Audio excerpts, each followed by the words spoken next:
या divisible by 5 या divisible by इस तरह से जो है वो आते रहते हैं। ठीक है, तो एक दफा इसमें देख लो। तो फिर ये जो यूनिवर्सल स्कीम है ना, हाँ, वो देर आर पीपल वो बड़े आराम से कर लेते हैं। ठीक है, खुद ही कर लेते हैं वो। बट ये है कि मतलब उनका होता है भाई इतना अच्छा कि वो आईक्यू लेवल के वो डायरेक्टली कर रहे होते हैं। मैं इसको, जैसे मेरी आदत है, आपने देखा होगा कि मैं अजीब फालतू की तरह डिटेल डिटेल में करा रहा होता हूँ। तो मैं बेटा वैसे ही कराऊंगा, क्योंकि मैं आईक्यू लेवल में आप लोगों से बहुत पीछे का बच्चा हूँ ना। ठीक है, तो हमारे दौर में जो है वो इतने अच्छे आईक्यू लेवल होते नहीं थे लोगों में। तो 1 और 500 की बात करें, ठीक है, तो 1 और 500 में सबसे पहले चीज देखो, डिविजिबल बाय 3 फाइंड आउट करो। तो डिविजिबल बाय 3 के लिए अपनी पहले तो सबसे पहले तो वो सीक्वेंस बनाओ जो डिविजिबल बाय 3 हो। तो 1 और 500 में 1 डिविजिबल नहीं है, 2 डिविजिबल नहीं है, 3 डिविजिबल होगा, है ना। फिर डिविजिबल क्या होगा, 6 होगा, डिविजिबल क्या होगा, 9 होगा। कहाँ तक होगा, जहां तक भी होगा we don't care. 500 divided by 3 is basically not perfect divisible, है ना। यहाँ पे डेसिमल नंबर आ जाएगा, होल नंबर डिविजिबल नहीं है तो नहीं चाहिए। 499 divided by 3 is not again divisible. तो 498 divided by 3, yes it is divisible. तो 498 डिवाइडेड बाय 3 अगर हम करें तो लास्ट टर्म हमारे पास काम की आ जाएगी 498। ठीक है, समझ आई बात। तो 1 से 500 के बीच में ये वो नंबर्स हैं दैट आर डिविजिबल बाय 3। तो डिविजिबल बाय 5 भी इसी तरह से फाइंड आउट कर सकते हो, डिविजिबल बाय 7 भी इसी तरह से फाइंड आउट कर सकते हो। ठीक है, ये बन गई सबसे पहली चीज। दूसरी बात क्या है, दूसरी बात ये कि सबसे पहले तो फिर हम फाइंड आउट करें क्या, हम फाइंड आउट करेंगे इसमें टोटल नंबर ऑफ टर्म्स कितनी है। तो इसमें n कितना है, यानी कि नंबर ऑफ टर्म्स हमें बताओ। सो nth term is 498. I am using the formula Tn is equals to A plus n minus 1 into D.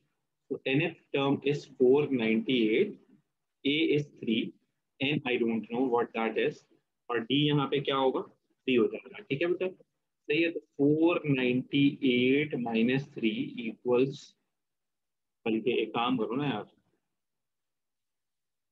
498 is equals to 3 common ले लो, so we are having 1 plus n minus 1 here, है ना। तो इसको divide कर दो वहां पे लेके जाकर। तो 498 upon 3 is equals to n। So n would be 166, है ना। सही समझ आ गई बात। अच्छा, आगे चलो फिर। अब क्या करोगे, अब सम कर लो इसको। So sum till n terms, this now would be equals to 166 upon 2। सही है। तो a, अब मैं फॉर्मूला यूज कर रहा हूँ a प्लस टी एन। तो 166 अपॉन 2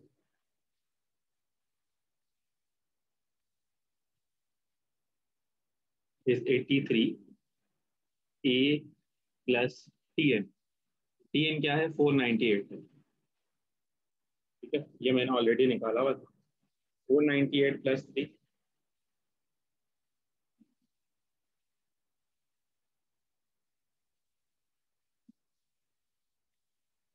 501, 501। ओके, जबरदस्त, ठीक है बेटा। अच्छा, क्या कहते हैं, इसके अलावा भी कोई यानी कि Sanjana, if you are comfortable can you share me the image कि तुमने किया क्या है। क्या तुमने यही काम किया है जो मैं कर रहा हूँ, या तुमने कोई और काम किया है।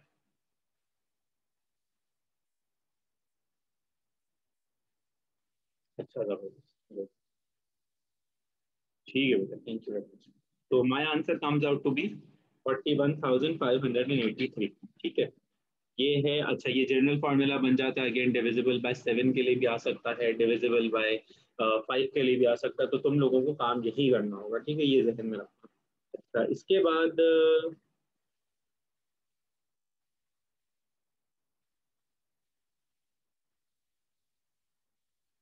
अच्छा, अब आगे जाते हैं। तो अब अर्थमेटिक प्रोग्रेशन को बिल्कुल यानी कि अर्थमेटिक सीरीज का लास्ट पार्ट।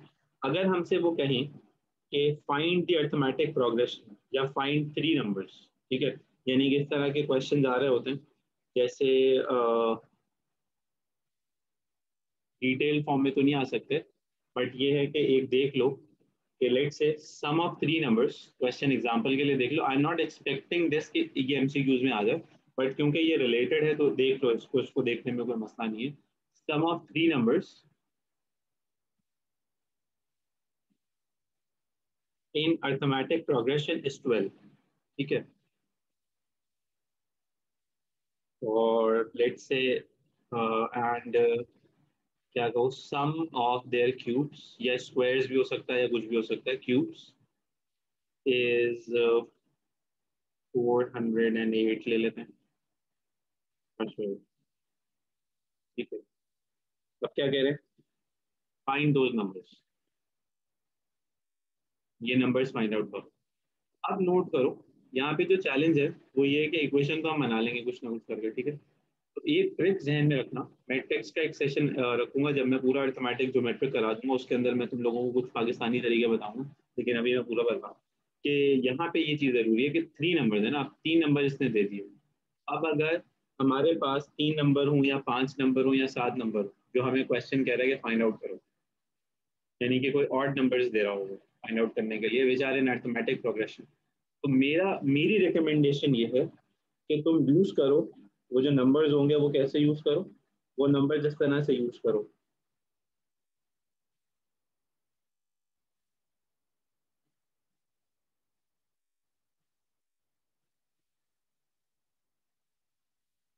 ए, ए प्लस डी, ए माइनस डी, ये हो गए थ्री के लिए, यानी कि ये तीन नंबर्स हो गए जो हम इस क्वेश्चन के ऊपर अप्लाई कर सकते हैं। अब इसका क्या मतलब है, इसका मतलब ये है कि if it says sum of three numbers in mathematic progression is 12, तो मैं लूंगा let a minus d, a and a plus d are in arithmetic progression, ठीक है, ये मैं कहूंगा।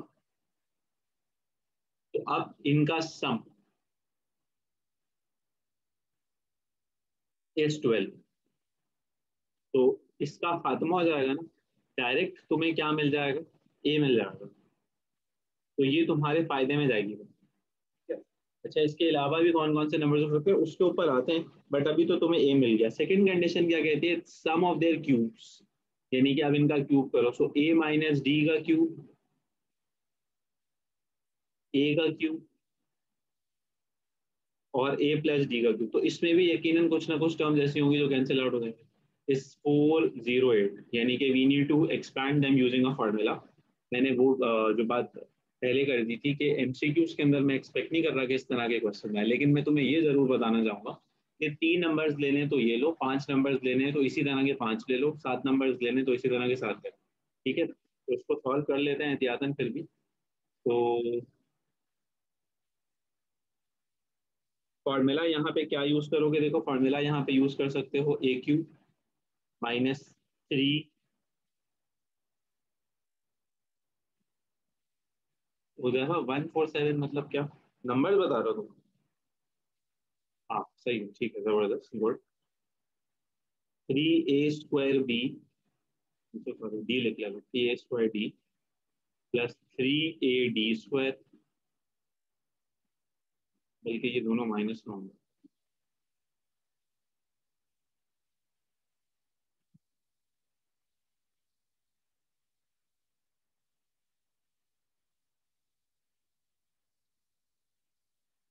माइनस डी की,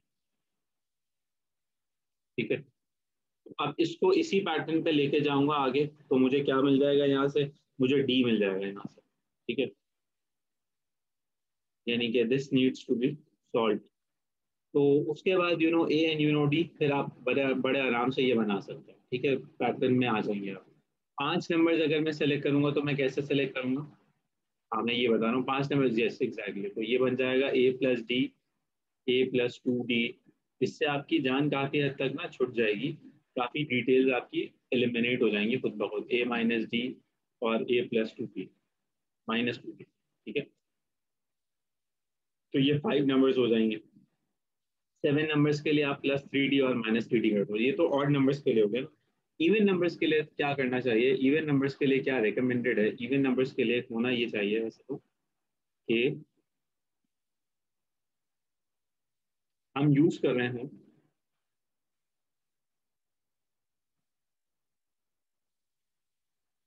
यानी कि ए प्लस डी और ए माइनस डी, ये दो नंबर्स हो गए। ठीक है, अब अगर आपके पास हैं 2 4 6, तो 4 नंबर्स आप कैसे करोगे फिर बताओ? फिर आप करोगे ए प्लस डी, ए प्लस 2 डी, ठीक है, और फिर ए माइनस डी, ए माइनस 2 डी, इस तरह से चलोगे।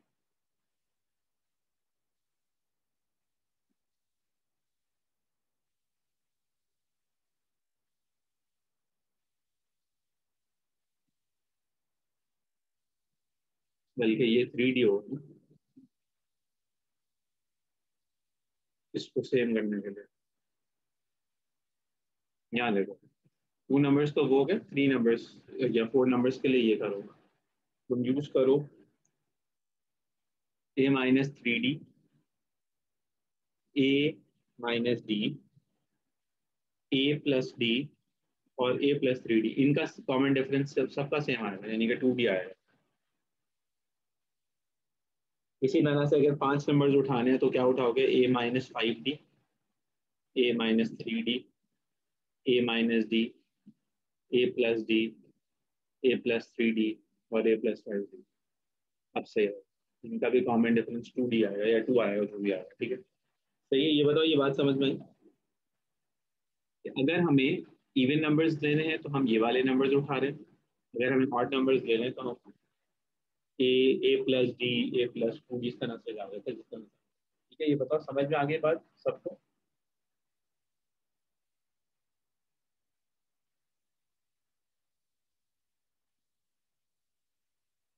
ओके, अब आते हैं नेक्स्ट सीक्वेंस या प्रोग्रेशन, तो वो है ज्योमेट्रिक प्रोग्रेशन।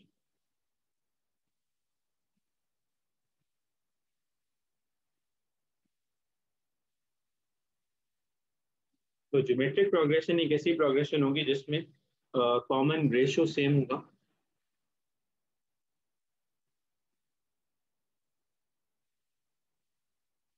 तो 2 4 8 16 32, ये एक ज्योमेट्रिक प्रोग्रेशन हो सकते हैं। कॉमन रेशियो क्या होगा? Second term divided by first term, या third term divided by second term, या fourth term divided by third term, ये सब एक ही होंगे। ठीक है, तो आर अगर हमें पता चल जाए तो फिर हमें यहाँ पे ये पता चल जाता है कि ठीक है भाई, ये हमारी ज्योमेट्रिक प्रोग्रेशन है। ज्योमेट्रिक प्रोग्रेशन के लिए जो nth टर्म हम फाइंड आउट कर रहे होते हैं, तो nth टर्म के लिए जो फॉर्मूला हम यूज करेंगे वो क्या होगा? T n is equal to a r n minus one. R common ratio है, बाकी टर्म जो है they have their usual meaning. A first term हो जाएगी, एन जो है वो नंबर ऑफ टर्म।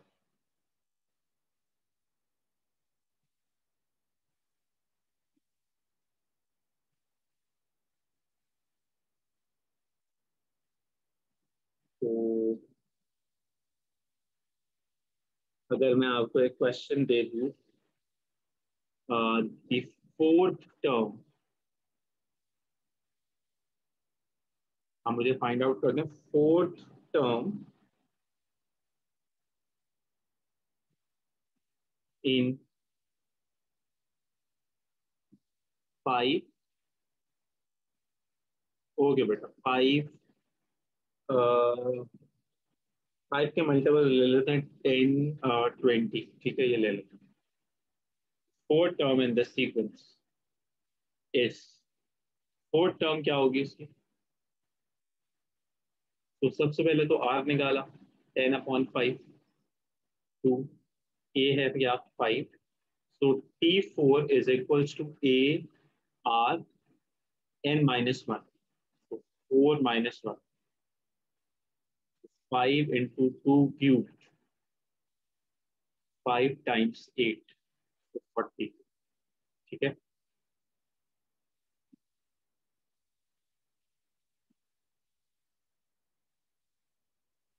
अच्छा, इसके अलावा और तो चीज़ें सिमिलर ही हैं, अर्थमेटिक प्रोग्रेशन से मिलती जुलती चीज़ें हैं। क्वेश्चंस के लिए आपके पास हम आ जाएंगे अभी बाद में। nth टर्म का ये फॉर्मूला होगा। ठीक है, इसके बाद हम किस पे जाते हैं, nth टर्म के बाद हम जाएंगे ज्योमेट्रिक मीन पे, जैसे हम गए थे पहले अरिथमेटिक मीन पे। तो ज्योमेट्रिक मीन भी दो हो सकते हैं, या तो एक वो सिंगल ज्योमेट्रिक मीन हो,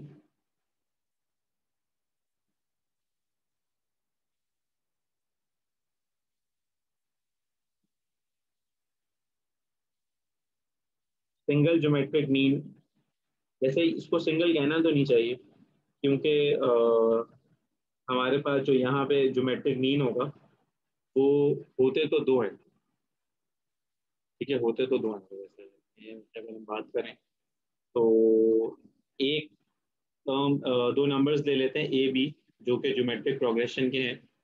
तो अगर ये दोनों ज्योमेट्रिक प्रोग्रेशन के हैं, तो इनका जो ज्योमेट्रिक मीन निकालेंगे, जिसे आप सिंगल कह रहे हैं, जो कि एक सिंगल है नहीं बेसिकली, वो कैसे निकालेंगे, geometric mean would be equals to plus minus square root a b. ठीक है, मल्टीपल के लिए हम क्या करेंगे, यानी कि मोर देन वन, वही जैसे हम कर रहे थे अभी के इंसर्ट इतने geometric means and all, multiple geometric means. इसके लिए हम क्या कर रहे होंगे बेटा, इसके लिए फिर हमारे पास जो चीज़ें होंगी वो वही फॉर्मूला ड्रिवन होगी। तो उसके लिए G1, अब G1 कैसे निकालेंगे, तो G1 का बेटा फॉर्मूला है A B upon A 1/n+1। ठीक है, G2 का फॉर्मूला होगा ए इंटू बी अपॉन ए 2/n+1। G3 का क्या फॉर्मूला होगा, तो G3 का वही फॉर्मूला होगा, फिर G3 is equals to a into b upon a 3/n+1। इस तरह से जाएगा G1 G2 G3 का। ठीक है, तो अगर हम एक एग्जांपल देखें यहाँ पे, एग्जांपल कहती है कि let's say we insert three geometric means between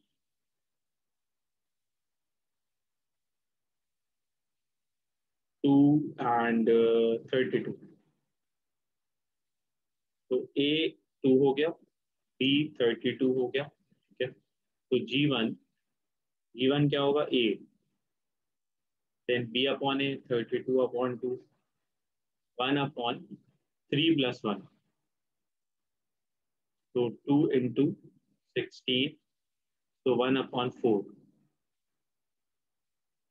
so 2 with power 4 is 16, so this becomes 2 with power 4, 1/4, this gets cancelled, तो G1 क्या आ गया, 4 आ गया। ठीक है, फिर G2 निकाल लो, तो G2 के लिए we would have A B upon A 2 क्योंकि G2 के लिए न्यूमरेटर में 2 आएगा, 2/3+1 वुड बी 4। सही है, so 2 16 1/2, so this would now be 4, so that would be 8। G3 की अगर हम बात करें तो 2 into 32/2 and then 3/4, so this would now be 16, 3/4। तो इसको ट्रीट कैसे करें भाई, इसके लिए इलाज ये कर सकते हैं हम कि हम जो है वो 2 with power 4 लिखें, 3/4 लिखें, 4 आत्मा करवा दें, 2 क्यूब। तो आंसर वुड बी G4 का आंसर क्या आ जाएगा भाई, G4 का आंसर आ जाएगा वापस 16। ठीक है, तो इस तरह से हम ज्योमेट्रिक मीन्स इंसर्ट कर सकते हैं। मैंने आपको ये भी समझा दिया, आपको भी समझा दिया। अच्छा, इसके अलावा एक अदद अगर हम एक आपको चैलेंजिंग क्वेश्चन दें, जो कि मोस्ट फेवरेट क्वेश्चन है, जो अक्सर आना आता है, यानी कि मतलब रिपीटेडली आ जाता है। तो अच्छा देखो, जब मैं ये कह रहा हूँ ना रिपीटेडली आ जाता है, तो ये बेटा आप जैसे बच्चों ने मुझे बताया है, या मैंने जो अपनी स्टडी की हुई है, रिसर्च की हुई है, थोड़ी बहुत वो है, बट नॉट नेसेसरीली ये आए लेकिन मोस्ट लाइकली ये आ जाएगा. बी प्रिपेयर्ड फॉर एवरीथिंग ना. The arithmetic mean between, let's say, arithmetic mean between two numbers is 10, and their geometric mean is 8. What are the numbers? तो ये कर सकता कोई. अर्थमेटिक मीन यानी कि एक arithmetic mean, that's the hint, एक अर्थमेटिक मीन है और एक ही geometric mean. I guess it becomes very easy to solve. कर सकोगे या मैं करा दूं?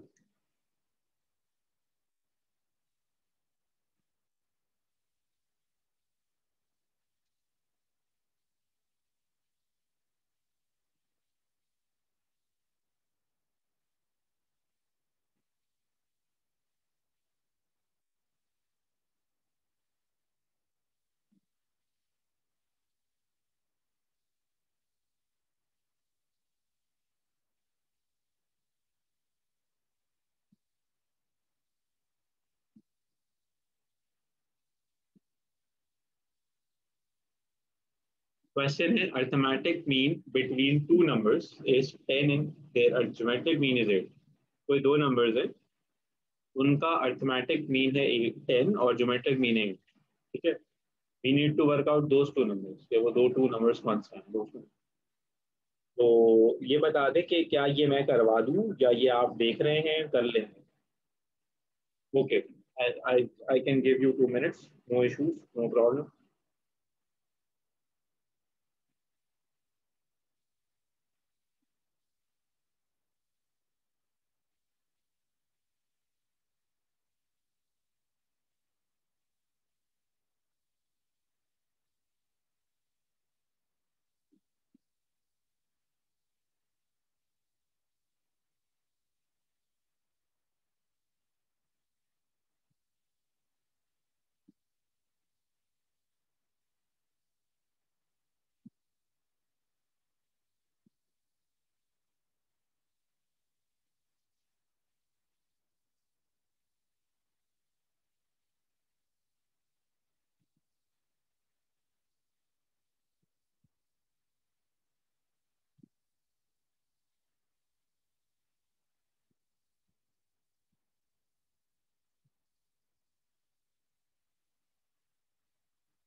आगे के अलावा कोई ट्राई कर रहा है?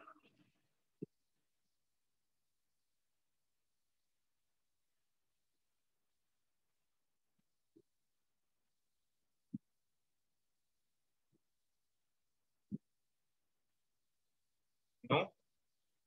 यस.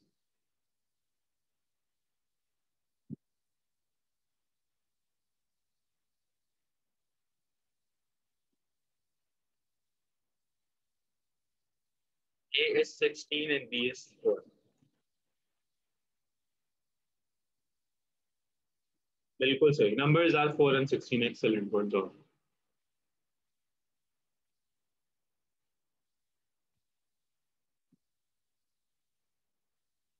तो बेटा आरिफ अपना सोल्यूशन यहाँ इमेज पे शेयर कर सकते हो या shall I solve it?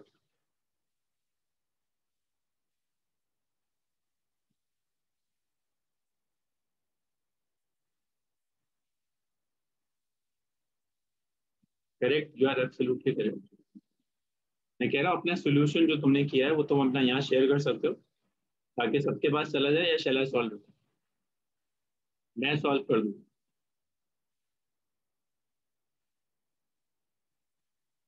On WhatsApp? Done कर देना। तो अगर हम अर्थमेटिक मीन की बात करें तो भाई अर्थमेटिक मीन के लिए आई कैन राइट दिस, है ना, let a and b are two numbers, तो अर्थमेटिक मीन इस तरह से होगा, so that means a plus b would be 20। इसी तरह से अगर हम न्यूमेरिक मीन की बात करते हैं so that would be a b is equals to 8, यानी कि a b should now be equals to 64। तो आप दुनिया के किसी भी तरीके से आप इन दोनों इक्वेशन को सॉल्व कर लें, साइमल्टेनियस करते हैं, सब्स्टिट्यूशन करते हैं, जो दिल में आए सो करें और आप आंसर निकालें। तो अगर हम क्या कहते हैं, आई गेस मैंने ये तरीका इस्तेमाल किया है, आई आई डोंट नो आरिफ ने क्या किया। बेटा आरिफ तुमने ये किया इसी तरह से सॉल्व किया?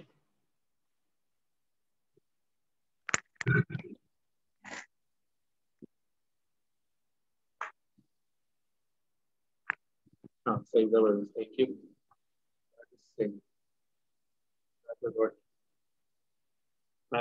तो बेटा ये सॉल्व करके आरिफ ने बिल्कुल मेरे ही तरीके से, या मैंने आरिफ वाले तरीके से जिससे आरिफ ऑफेंड ना हो, भेज दिया है उसने। Thank you so very much. चल, चलते हैं आगे। तो ज्योमेट्रिक मीन के बाद क्या होगा? आगे क्या होगा? ज्योमेट्रिक मीन के बाद क्या होगा? ज्योमेट्रिक सीरीज होगी। ठीक है जी। सीरीज के लिए हमारे पास सबसे पहली चीज ये कि हमें जहन में रखना होता है कि इसकी सीरीज के लिए हम कॉमन रेशो चेक कर रहे होते हैं। तो कॉमन रेशो अगर लेस देन 1 है तो we use this formula, s n is equals to a into 1 minus r with power n on 1 minus r. और अगर कॉमन रेशो मोर देन 1 है सो वी यूज उल्टा formula, a into r n minus one upon r minus one. ठीक है, ये ध्यान में रखना बस। और ऑब्वियस सी बात है वो तुम्हें खुद समझ में भी आ जाएगा जब तुम यहाँ पे देख रहे होगे कैलकुलेशन करते हुए कि यार ये कुछ चीज़ें जो है वो उल्टी हो रही हैं, तो इसका मतलब है तुमने फॉर्मूला में कुछ गलत रखा है। यानी कि अगर आर जो है वो लेस देन 1 है और आप आर 1 माइनस आर लिख रहे हैं तो आपका नेचुरल सी बात है आंसर पॉजिटिव आएगा। लेकिन अगर आपने आर माइनस वन किया तो फिर आपका सम अजीब सा आ रहा होगा ना। ठीक है, तो ये चीज़ ध्यान में रखिएगा। बाकी कंडीशंस दोनों सेम है, कंडीशंस याद रखनी पड़ेंगी आपको, मोर देन 1 और लेस देन 1।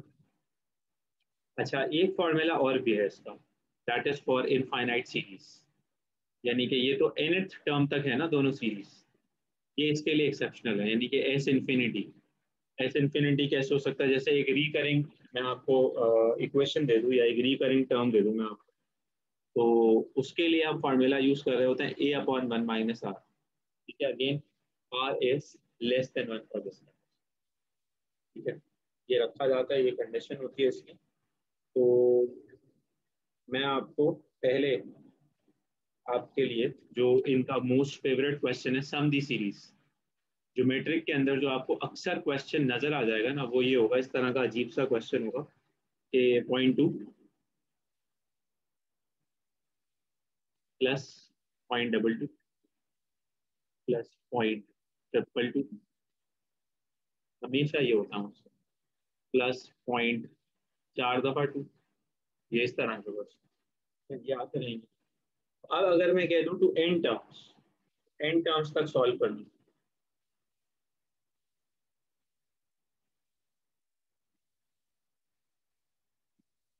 ये वाले क्वेश्चन इनके जो है ना मोस्ट बिलवेड क्वेश्चन है। ठीक है, तो इनकी ट्रीटमेंट मैं आपको अलग से सिखाऊंगा कि इनकी ट्रीटमेंट आपने क्या करनी है। लेकिन अभी मैं सिर्फ आपको ये समझा रहा हूँ कि इन सिचुएशंस में हम इन फॉर्मूलाज को जो मैंने आपके सामने लिखे we use these, we can use either, depends कि मैं किस चीज़ की बात कर रहा हूँ। ठीक है, अभी हम सिंपल काम कर लेते हैं क्योंकि इनके लिए मैंने रिकरिंग का या ट्रिक्स का एक अलग लेक्चर बनाया हुआ, वो आप लोगों के साथ मैं बाद में शेयर करूंगा। लेकिन अभी अगर मैं आपसे ये कहूँ कि आप मुझे किसी और ज्योमेट्रिक सीरीज का सम कर दूं, तो क्या आप कर देंगे सिंपल टर्म्स में? जैसे मैं आपसे कह दूं 1 + 3 + 9 एक ज्योमेट्रिक सीरीज है, ठीक है जी, अप टू 5 टर्म्स। अब इसका सम करना, तो would you be able to do it?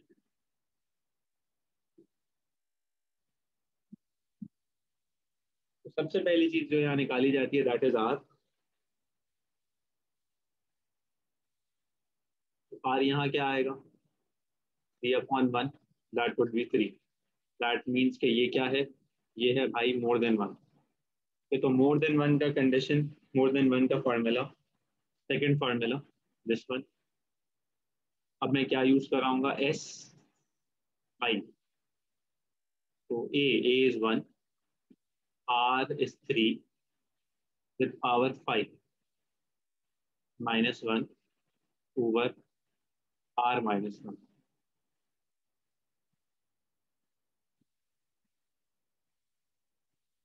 ठीक है जी।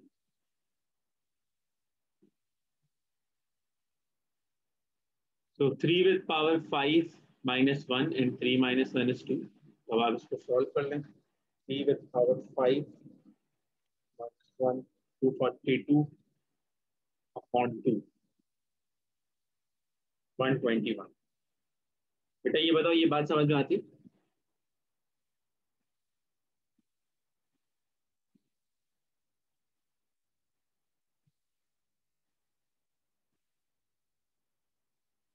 बेटा ये बता दें, ये बात समझ में आती है?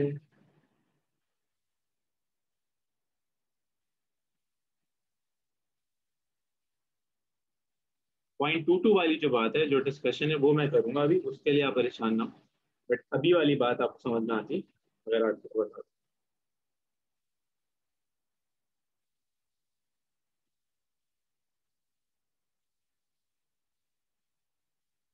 ठीक है बेटा, कोई रिप्लाई तो कर दो यार, अल्लाह के बंदे, अल्लाह को मानो।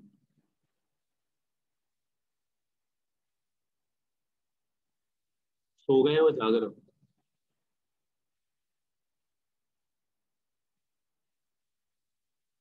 Huzaifa bin Tariq, Arif, Minhal, Mohammad Hamza, are you guys there?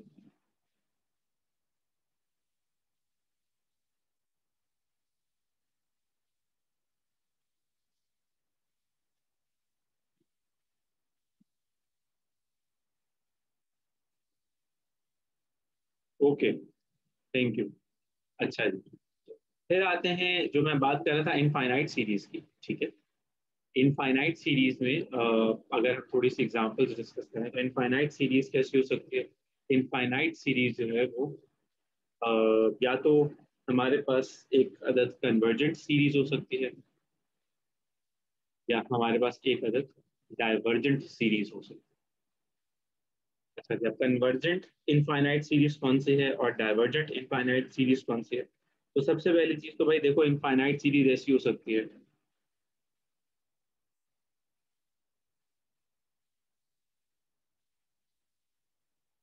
ठीक है, ये हो सकती है, मतलब वो सीक्वेंस, नॉट सीरीज, सीक्वेंस, मैंने सम नहीं किया इसमें, ठीक है, ये हो सकती है। अब ये चले जा रही है, चले जा रही है, चले जा रही है, तो ये हो गई इनफाइनाइट सीरीज। अब क्या ये कन्वर्जेंट है, क्या ये डाइवर्जेंट है? इसका कैसे पता चलता है? इसका ऐसे पता चलता है, तुम लोगों ने ये बात कभी पहले पढ़ी है? इसके सम से पता चलता है, ठीक है। अगर हम सम निकालते हैं और सम फाइनाइट आता है, तो हम कहते हैं दैट सीरीज इज कन्वर्जेंट। एक लिमिटेड मतलब सम होगा, लेकिन अगर हमारे पास जो है वो सम इनफाइनाइट आ जाए,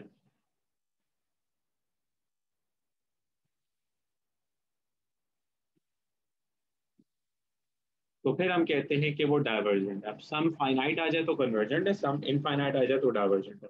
अब इसकी एग्जांपल क्या क्या हो सकती है?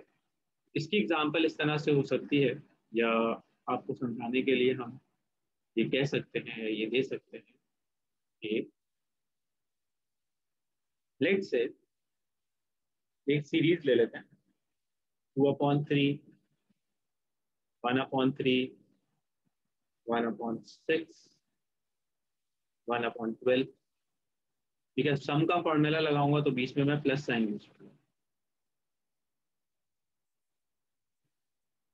अब मुझे पता नहीं है कि ये कन्वर्जेंट है या डाइवर्जेंट है, तो I am working on it कि कैसे पता चलेगा। तो सबसे पहले तो a 2/3 आ गया,